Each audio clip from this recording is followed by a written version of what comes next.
Hello, everyone. Welcome to Teaching with Magic, a podcast exploring the intersection of education, fantasy, and literacy. Here at Teaching with Magic, we explore the different ways that teachers in the fiction and in the real world make magic for their students. You'll hear discussions about teachers and teaching methods in fantasy, science fiction, and pop culture. You'll hear interviews with scholars in various fields about important topics in education, and you'll get to be a part of an ongoing conversation about why the imagination matters. Welcome to Teaching with Magic.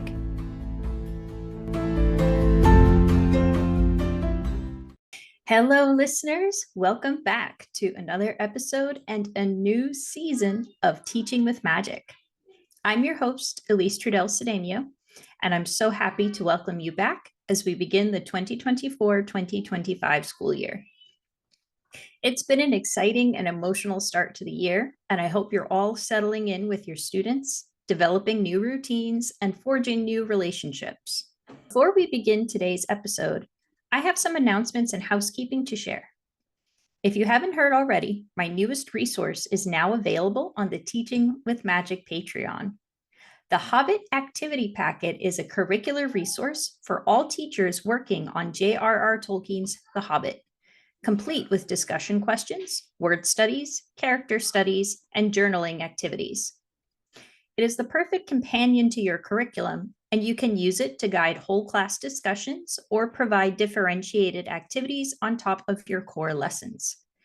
There's also a final creative project option available, complete with a rubric and flexible grading system so that you can adapt the assessment to fit whatever points or percentage system you use for your gradebook.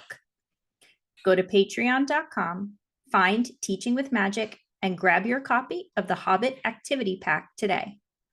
You can also find a link in the show notes.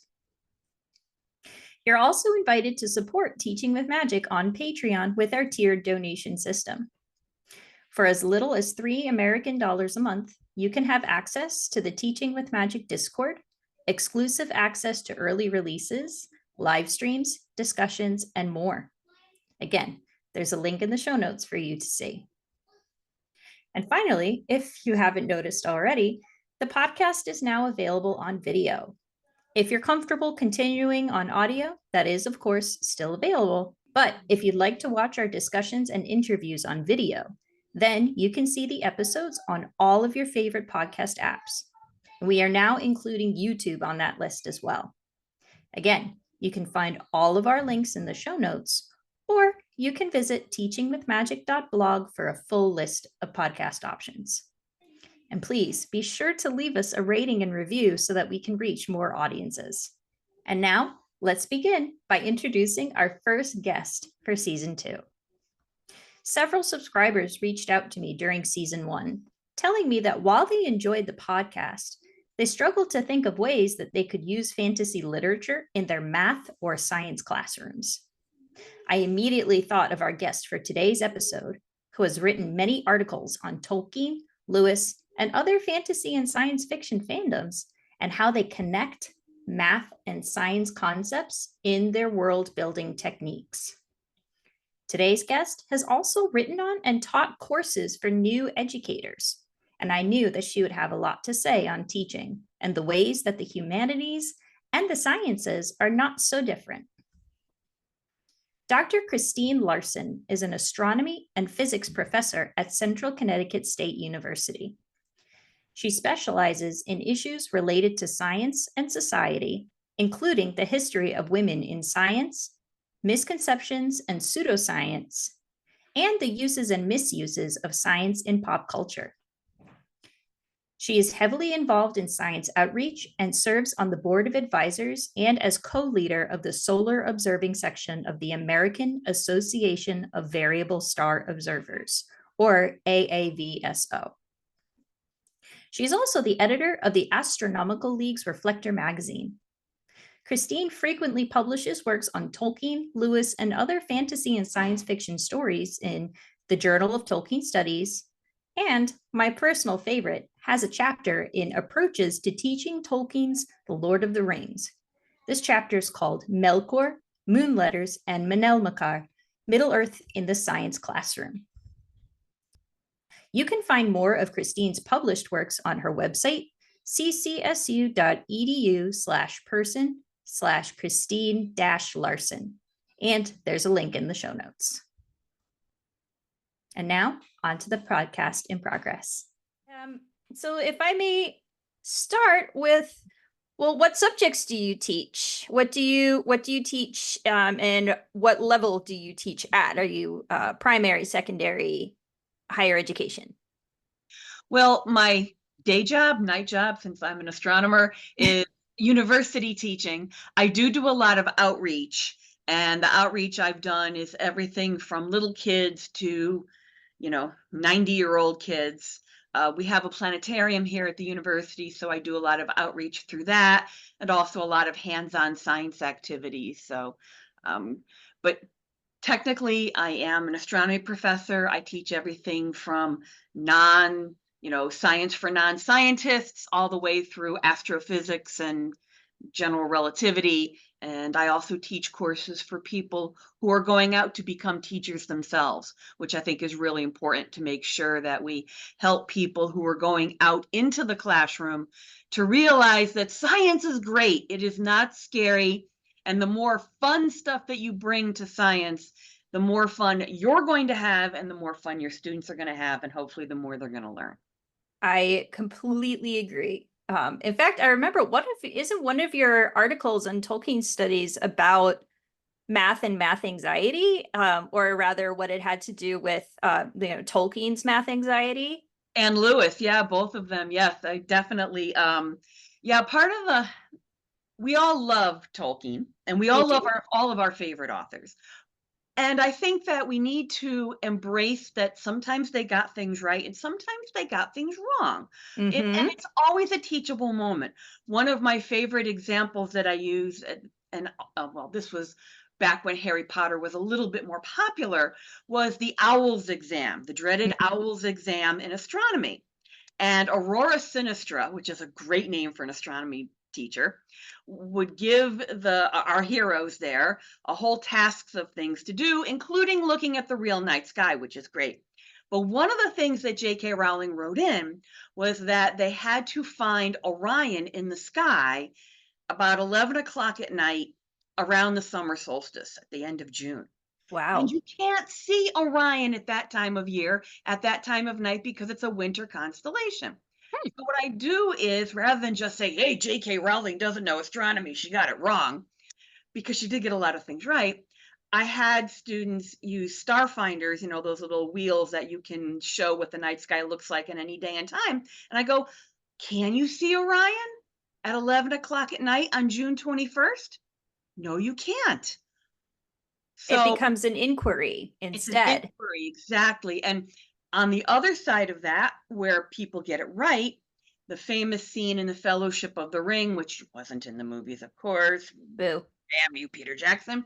Was when the hobbits are leaving the Shire and they meet up with the elves. And it's again right around midnight, around the first day of fall in late September. And they're watching Orion rise in the east. And the way that Tolkien describes the rising of Orion, first the Pleiades rise, and then the red star, he calls it Borgil. It's Aldebaran and Taurus. And then the swordsman of the heavens, Menel Makar, Menel Vagar, depending on whether you're talking Quenya or Sindarin, Orion rises. And with a star wheel, you see that Tolkien is describing in incredibly gory detail exactly how these things rise in the sky. And so it's great to contrast both the things that aren't quite so realistically right and when authors get it dead on. Right. Because it is, they're doing research, but they're also in some way, they're not experts in these particular sciences. So as good as they are, they're still, in some ways out of their depth in researching these, very difficult concepts.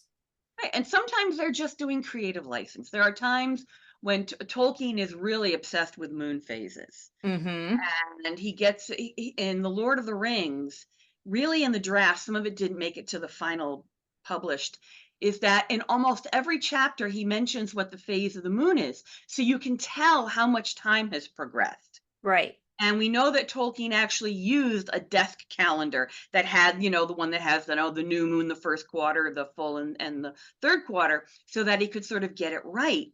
And Mhm. so that's a really great cue for the reader to know, oh, it's been 2 weeks. Oh, it's been a month. Oh, these two chapters are taking place at the same time because the characters are both seeing a full moon, for example. Right. And that's a contrast to The Hobbit, where the moon phases are completely bollocksed up, which is unfortunate because the moon is so important because it determines Durin's Day. Yes. So, and Tolkien realized that he had flummoxed it all up.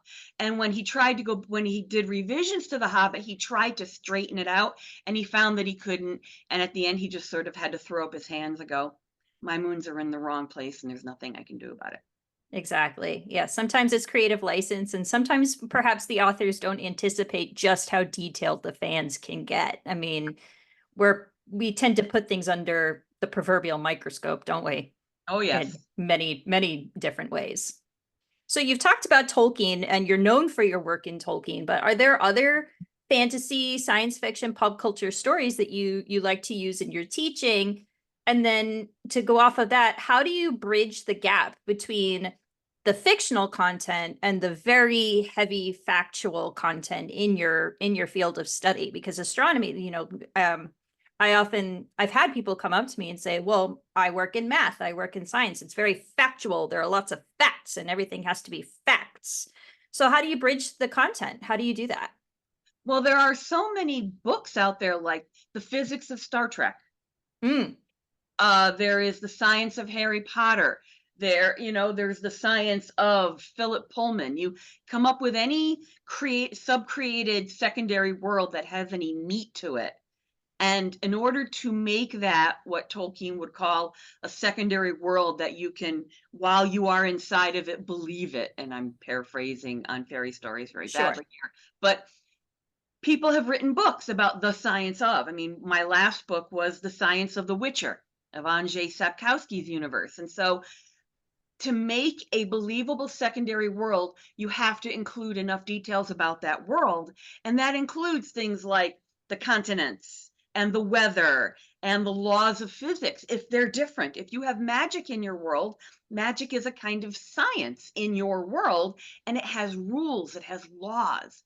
And so you have things that you can write about how these laws work. For example, what you can and cannot do. And I don't mean ethically can and cannot do, I mean physically Physically. do. For example, in Harry Potter, there are only certain things that are physically possible with magic, Mm, right? So it gives you something to write about, and if you like the detail about the laws of, let's say, magic in a given world, well, the laws of nature in our real world are similar in that they are discoverable and they limit what you can and can't do, and if something is not forbidden, it means it's possible. And there are some really cool things that are not forbidden by nature. And so that gets you into some of the really cool things that actually happen in science. So, this idea of using the science of a sub-created world to get people interested in the concept of science is definitely not new. mm, In terms of, again, I always use Tolkien. I've used some stuff. Obviously, I've used some stuff from Game of Thrones. They have the constellations in the books, the Game of Thrones. They have the red comet that hmm everybody thought was, oh, that means we're going to win. No, it means we're going to win because you have interpretations of the night sky. Andrzej Sapkowski, of course, I use. I also have used zombie media to talk about epidemiology. And again, that's not my creative stuff. That's a lot of people have done that. You do stuff on pandemics. You do stuff on just how do you survive a natural disaster. You can learn a lot about that. Um, Different health organizations have actually put on mock zombie events to train medical staff on how to deal and how to triage and how to deal with large scale natural disasters. And it's fun because it gets people interested, but yet you are using the real science It's if you treat zombieism as a disease, a new disease that we've never seen before. Oh, flashbacks to COVID on that one, right? Oh my But gosh. you can use this make-believe disease and go through the entire science. How we have to discover, how is it transmitted? How is it prevented? How do we treat the people who have it? How do we come up with a vaccine or a cure or something? And people love, who doesn't love a good zombie story, right? So I've done whole courses on the science of the Walking Dead. So I use it as a hook to get people interested. But we always, no matter what media I'm doing, we always come back to the real science. And so the literature, the movie, the TV series, whatever it is the hook to get you interested and to show you that science is everywhere and it's relevant. If you're majoring in English, if you want to write a great novel, you've got to have, again, that secondary world. You're going to need some science, right? If you are an artist, right? Science. And so science is everywhere. And so that's one of the things that I want people to take away. Science isn't scary. Science is fun. Science is everywhere. And science is germane to your life, no matter who you are and what you do. Agreed. Absolutely. So then I guess that kind of goes into my next question, which is what's the value of teaching science from a fantasy perspective? So, and what is it about the fantasy science fiction genre that makes it such a fertile ground?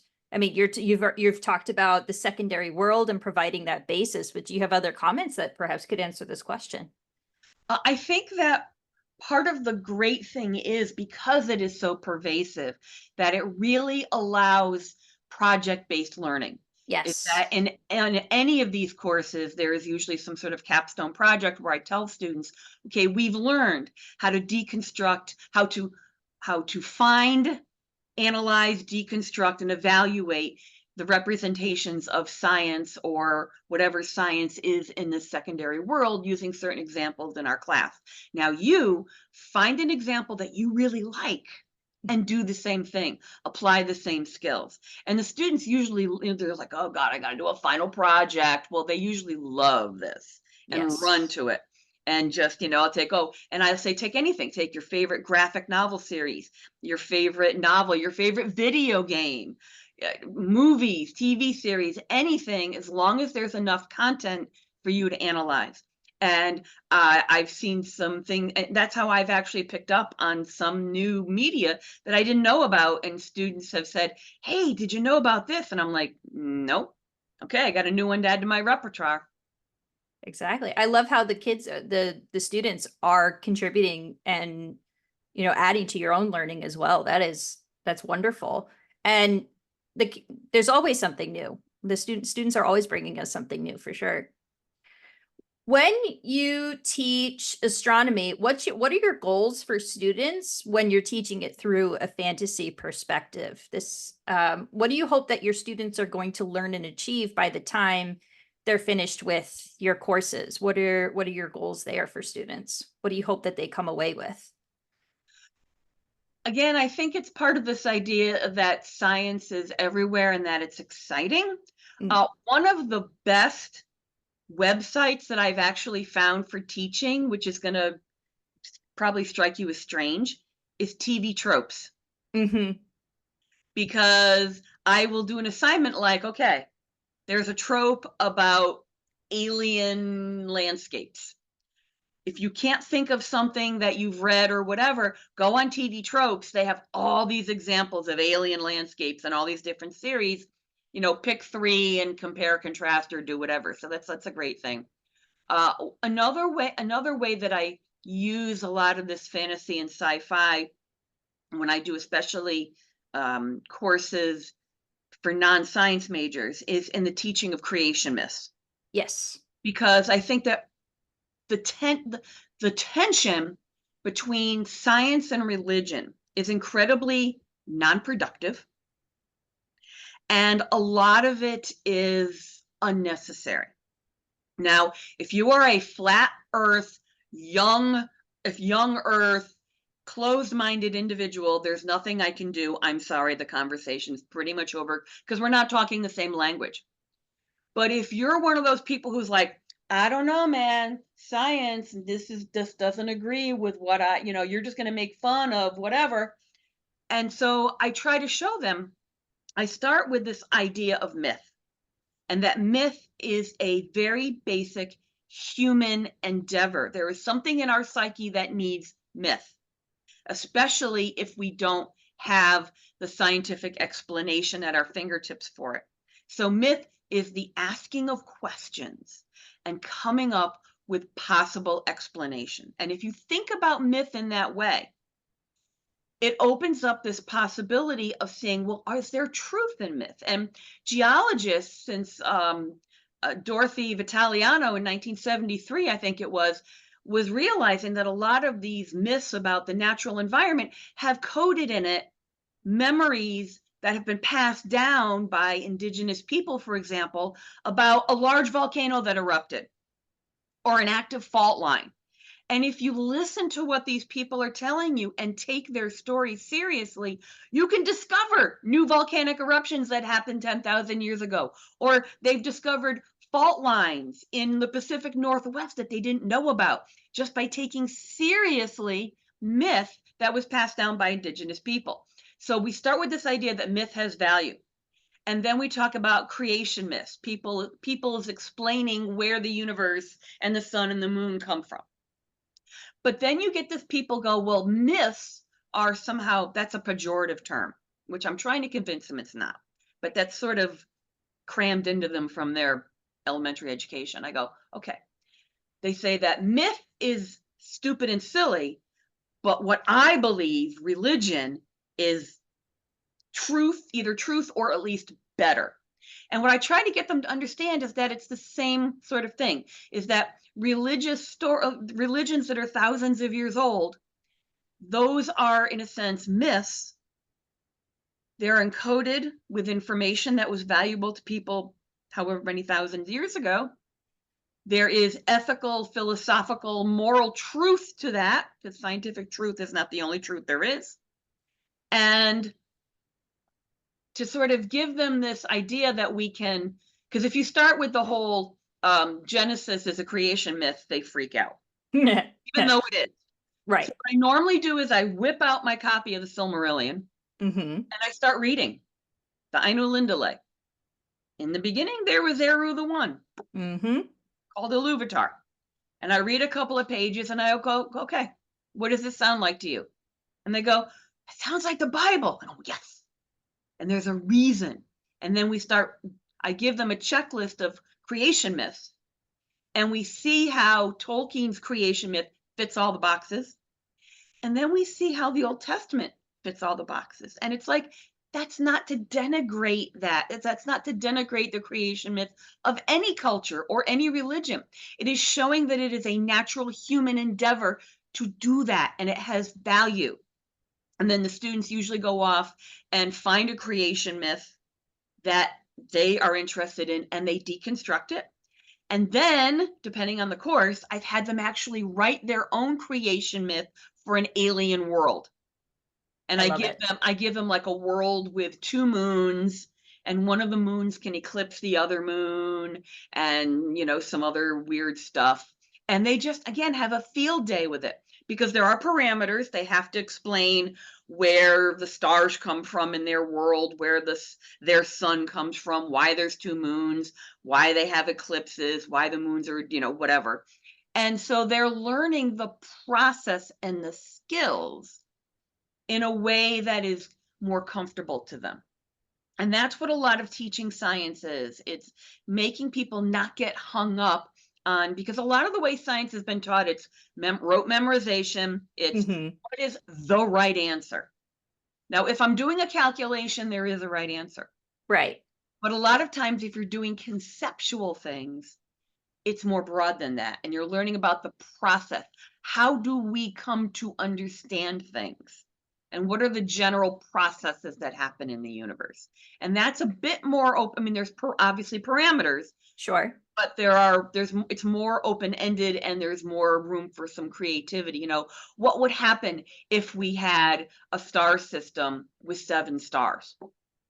What would that look like? You can do a what if scenario, for example. Mhm. Well, if you want to do 6 stars, you can go read Isaac Asimov's Nightfall, and you can Yeah. see what happens. So it's again about comfort, and then showing relatability and the fact that science is everywhere and that everybody sort of needs to know some basic science.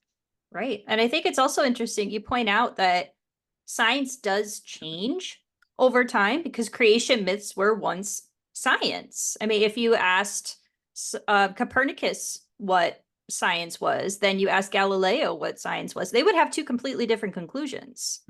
It changes over time. And I love what you said in your chapter of approaches to teaching the Lord of the Rings. You said studying a culture's creation myth teaches students not only about the culture's perceptions of the natural world, but also about the values of that culture. Because you could have, one culture that's looking at volcanoes as part of their creation myth, but another maritime culture. I mean, those particular cultures could have different approaches to the same idea, to creation. Right. I mean, and even take something like Moana. Right. Moana has some great science in it. You've got this idea of the wayfaring, and she's looking at the stars and measuring where the stars are, and that is how the Polynesians sailed thousands of miles. And it's great that that's in there. And you also have a little bit on the creation myth of the god pulling the island out of the ocean with the fish hook, and that's part of their creation myth. And it's why do you have islands in the middle of nowhere? Well, there's got to be a reason. If you don't know plate tectonics, then god with a fish hook pulling the island out of the ocean sounds pretty good. Exactly.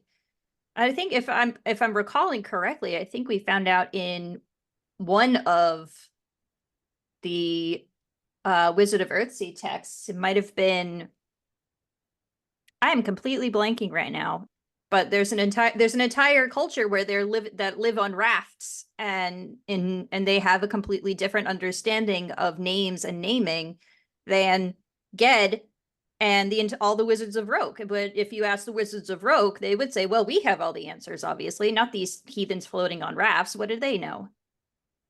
Of They course. obviously know something because they've survived. They Exactly. have to know something about the natural world. They have to have some science, some skill of observation. And I think that's part of what we've lost. People, and it's a problem when people read Tolkien because they don't recognize that he's mentioning the moon phases all the time. And Mm. they don't realize that his descriptions of Orion are realistic because people don't look at the night sky. Part of the reason is they're too busy doing this, right? Right. The other reason is we can't see the night sky because we have too many lights on at night. So between light pollution and distractions, people aren't getting the references. And so we are not, I mean, people always talk about, our authorial intent and reader response and all that. I'm not talking about that. What I'm saying is that the author is crafting for us an incredibly detailed secondary world, saying, here are all the details. Here is the richness and fullness of what I'm giving you. And we don't have the ability to appreciate and understand it today because we're totally missing a lot of the richness of these worlds because we're not used to going, oh, yeah, it's a full moon. The full moon rises at sunset and it's up all night. And, it's really bright when it's full moon outside. Well, nowadays it's bright any night because all the floodlights are on. So it's a very different experience, and we are unfortunately missing a lot of what these authors have crafted for us.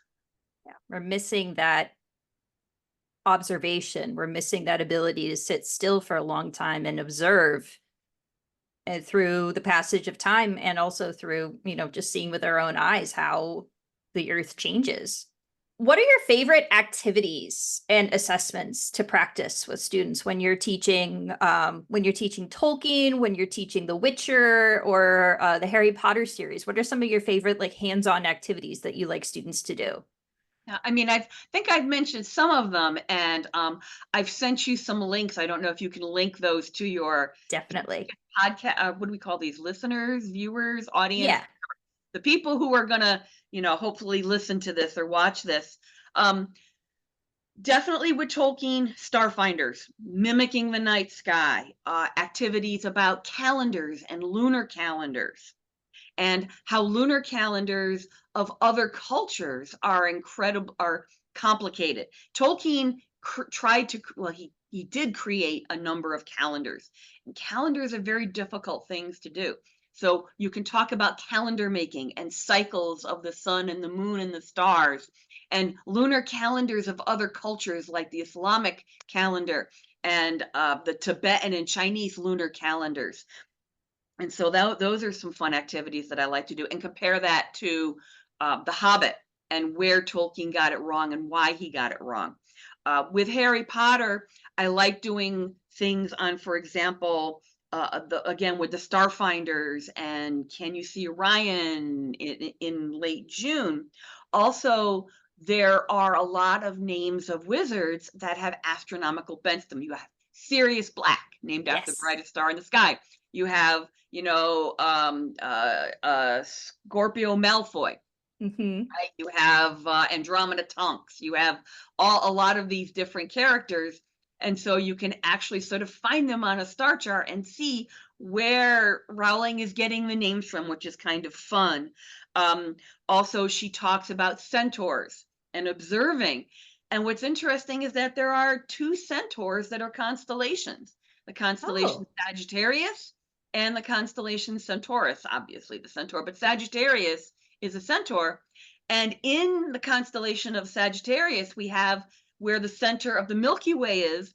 And she has Harry go to Diagon Alley and buy a model of the Milky Way. And so I like to tie that in with the structure of the Milky Way and also the connection with the centaurs.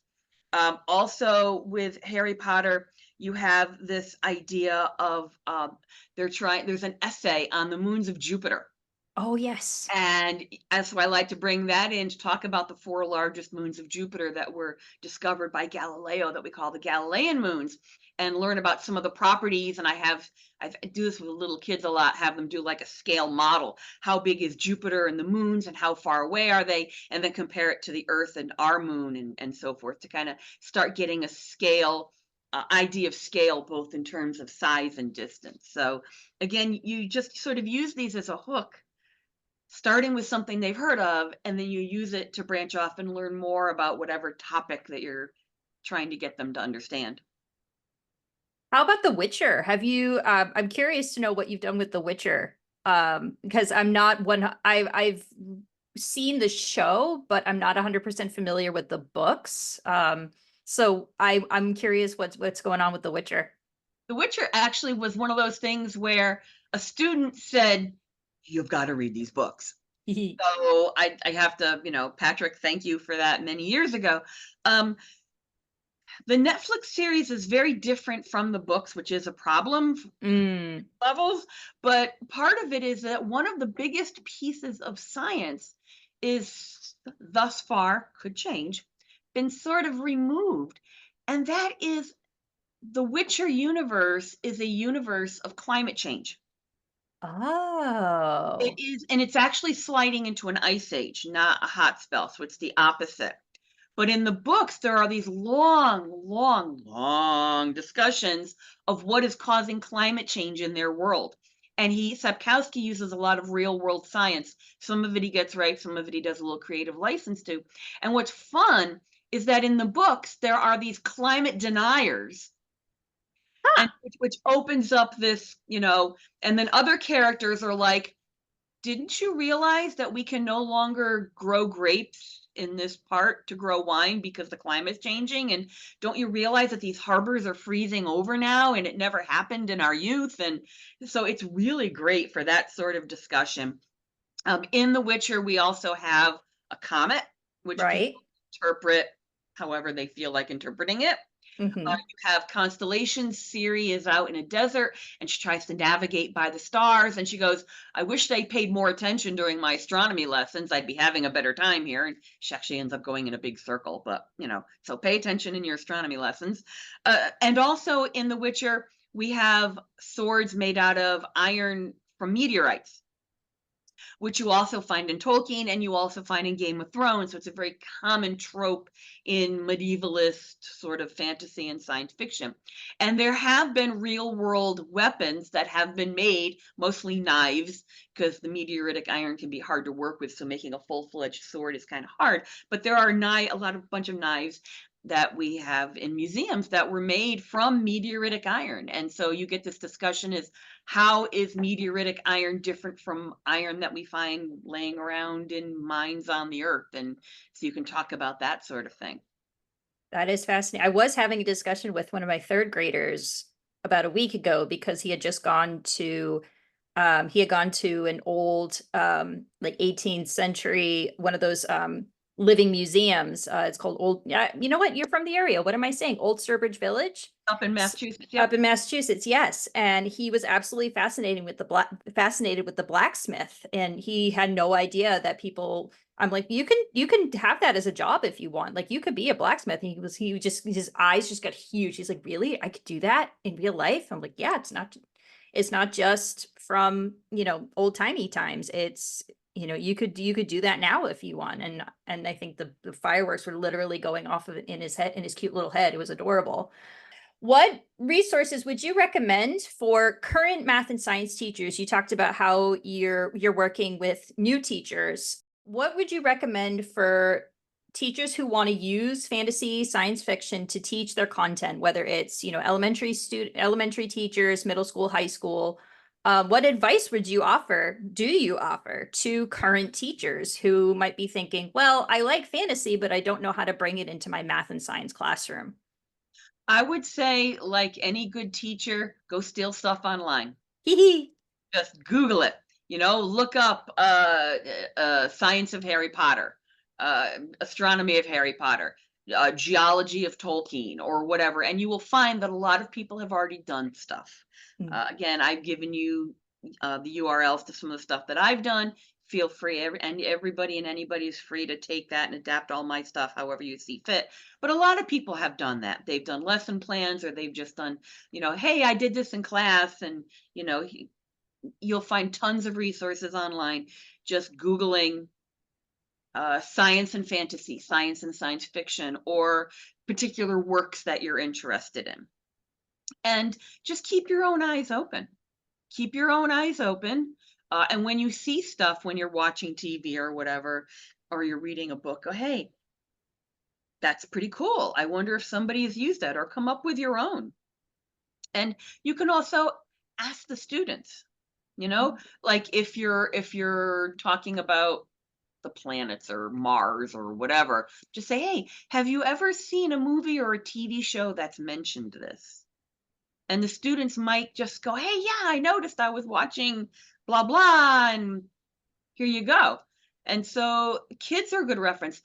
The NASA webpage has a lot of teaching, a lot of hands-on activities, things you can build. And so I would go and look at the NASA website.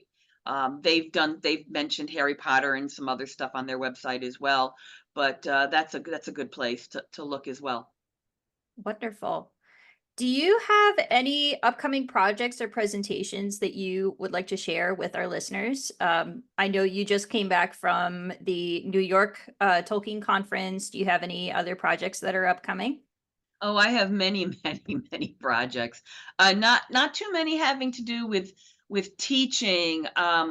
Although again, I'm really interested in this idea of popular media in general, and not just pop culture, but just even, commercials, and how on the internet we have a lot of conspiracy theories, et cetera, et cetera.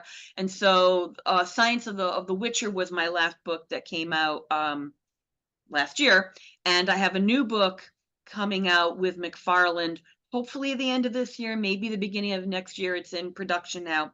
And it's on the sun and the sun in popular culture, misconceptions about sunspots and solar flares and the death of the sun and eclipses and all that.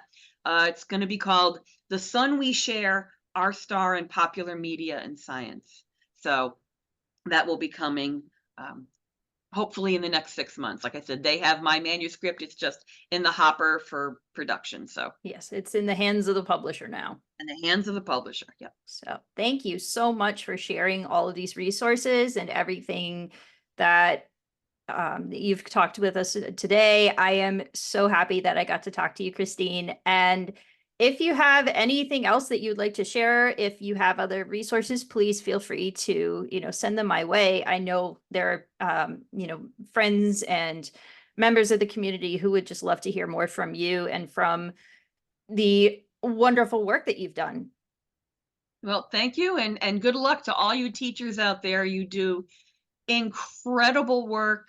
It is some of the most important work that can be done in a society, is educating, and especially educating the young. So thank you, Kristine.